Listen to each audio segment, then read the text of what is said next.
BNP স্থায়ী কমিটির সদস্য সালাউদ্দিন আহমেদ বলেছেন, ২৪-এর গণ অভ্যুত্থান নিয়ে যেন ৭১-এর মতো চেতনা ব্যবসা না হয় সেদিকে সজাগ থাকতে হবে। সন্ধ্যায় ঢাকা বিশ্ববিদ্যালয়ের টিএসসি মিলনায়তনে একটি বইয়ের মোড়ক উন্মোচন অনুষ্ঠানে এসব কথা বলেন তিনি। বলেন, এই আন্দোলনে আওয়ামী লীগের শুধু রাজনৈতিক মৃত্যু নয়, চেতনারও মৃত্যু হয়েছে। ঐক্যবদ্ধ বাংলাদেশ বিনির্মাণের আকাঙ্ক্ষা জানিয়ে তিনি আরও বলেন, এই ঐক্যের যারা বিরোধী তারা ফ্যাসিস্ট, তারাই এখন দিল্লিতে। বাংলাদেশের মধ্যে বিভেদ সৃষ্টির জন্য কাউকে সুযোগ দেওয়া হবে না। আওয়ামী লীগ বাংলাদেশের নিরাপত্তার জন্য হুমকি উল্লেখ করে দেশের স্বাধীনতা সার্বভৌমত্বের প্রশ্নে সবাইকে এক থাকার আহ্বান জানান।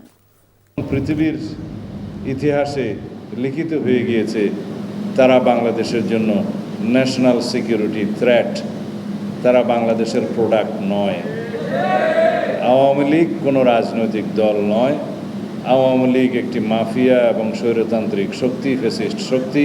এই ২৪-এর গণ অভ্যুত্থান, ছাত্র গণ অভ্যুত্থান নিয়ে ইতিহাস লেখার এখনই সময়।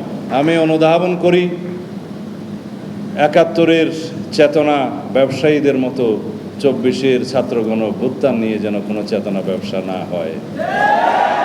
বান্ডেল থাকলে প্রতি সেনমানিতে টাকা বাঁচবে। বিকাশ সেনমানি বান্ডেল কিনে জিতুন প্রতি লেনদেনে।